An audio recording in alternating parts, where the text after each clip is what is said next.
أعوذ بالله من الشيطان الرجيم.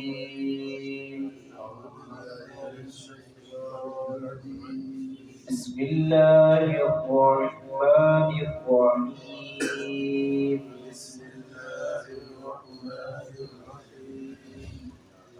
أصطفى البنات على البنين ما لكم كيف تحكمون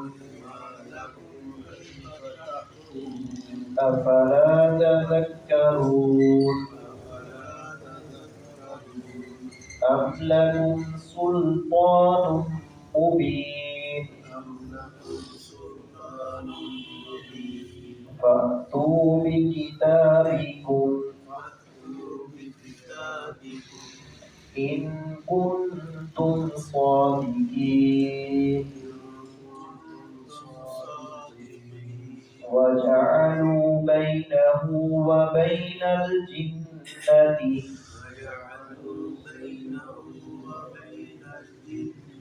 نسبا ولقد علمت الجنة إنهم لمحضرون.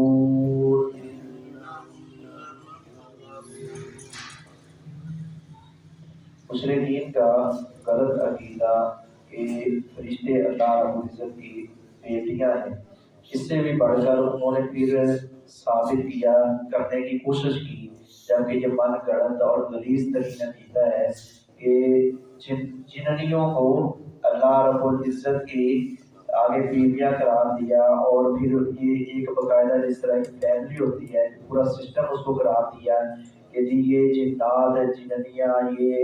فرشتے یہ اپنا جن جو ہے وہ بیٹے ہیں، فرشتے بیٹیاں ہیں، یہ سارے اس طرح کے غلیظ نظریات کا اللہ رب العزت نے یہاں ترتیب کیا ہے، ان کو نسبی اور مصاہری رشتے قرار دیا کہ یہ اللہ رب العزت کے سسرال ہیں، یہ اللہ رب العزت کے رشتے دار ہیں، نعوذ باللہ، جبکہ اللہ رب العزت کی ذات وہ ہے لم یلد ولم یولد، وہ ذات وہ ہے جو ہر قسم کے عیوب نقائص سے پاک مبرہ اور منزہ ہے، اس کو کسی کی ضرورت نہیں، ہم سب کو اس ذات کی ضرورت ہے اور اس کے حکم سے سب کچھ ہوتا ہے، وہ چاہے تو کام پایا تکمیل تک پہنچتا ہے، وہ چاہے تو کام پایا تکمیل تک نہیں پہنچتا۔ انسان کے پاس کتنے ہی وسائل کیوں نہ ہو، کتنے ہی انجینئر کاریگر اور مزدور کیوں نہ ہو، کوئی پلاننگ کرنی ہو، کوئی پروگرام بنانا ہو، کوئی بلڈنگ کھڑی کرنی ہو، الغرض دنیا کا کوئی بھی کام ہو، جب تک اللہ رب العزت کی مشیت سامنے نہیں ہوگی وہ کام سرے نہیں لگتا، وہ کام پایا تکمیل تک نہیں پہنچ سکتا۔ وہ وحدہ لا شریک ہے، اس کو کسی کی ہیلپ کی ضرورت نہیں ہے، وہ کن کرے فیکون، بس وہ ہو جاتا ہے۔ اصطفى البنات علی البنین، کیا اس نے پسند کیا بیٹیوں کو بیٹوں پر، یہ ان کا یہ کہنا کہ اللہ رب العزت کی بیٹیاں ہیں اور یہ فرشتے اللہ رب العزت کی بیٹیاں ہیں، تو کیا اللہ رب العزت نے بیٹیوں کو پسند کر لیا ہے بیٹوں پر؟ یہ ایک سوالیہ انداز میں اللہ رب العزت نے مشرکین سے مخاطب ہو کر مالک کیا ہے تمہیں کئی فتح کو، کیسا تم فیصلہ کرتے ہو، کیسا تم فیصلہ کرے، ایک تو فیصلہ تمہارا ہے ہی غلط، اور پھر اپنے لیے بیٹے پسند کرتے ہو، اللہ رب العزت کے لیے بیٹیاں پسند کرتے ہو، جبکہ اس کے نہ بیٹے ہیں نہ بیٹیاں ہیں، وہ تو پیدا کرنے والا خالق ہے، یہ ساری مخلوقات ہیں۔ افلا تذکرون، کیا پھر تم نہیں غور کرتے، اب لہو کیا تمہارے لیے ہے سلطان مبین، کوئی واضح دلیل، عقل تو تسلیم کرتی نہیں، یہ بات سمجھ میں آتی نہیں، کوئی دلیل لے آؤ، تمہارے پاس کوئی واضح دلیل ہے؟ اللہ رب العزت نے فرمایا کہ فَأْتُوا بِكِتَابِكُمْ، تو تم لے آؤ اپنی کتاب، کوئی کتاب، پچھلی کتابیں ہیں، زبور ہے، انجیل ہے، اپنا تورات ہے، دیگر صحائف ہے، کوئی کتاب، بات بنتی تب ہے نا جب ایک بات سمجھ میں نہیں آتی، چلو یہ کلام اللہ میں ہے یا قرآن میں ہے، انجیل میں ہے، زبور میں ہے، دیگر صحائف میں ہے، نہ عقلی دلیل ہے نہ نقلی دلیل ہے۔ نقلی دلیل سے مراد جو کسی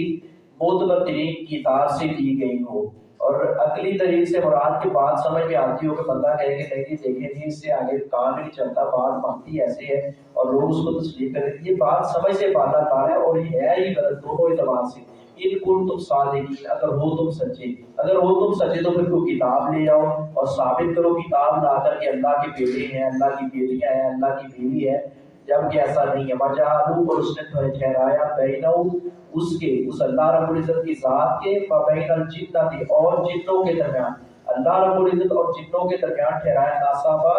رشتہ، کہ یہ رشتہ دار ہیں اللہ رب العزت کے، اور اللہ رب العزت کی اولاد ان سے، اللہ رب العزت کی بیویاں ہیں۔ وَلَقَدْ عَلِمَتِ الْجِنَّةُ، اور البتہ تحقیق جان لیا جنوں نے، اِنَّهُمْ لَمُحْضَرُونَ، کہ بلا شبہ وہ ضرور حاضر کیے جائیں گے، ان کا حساب کتاب ہوگا۔ وَمَا عَلَيْكَ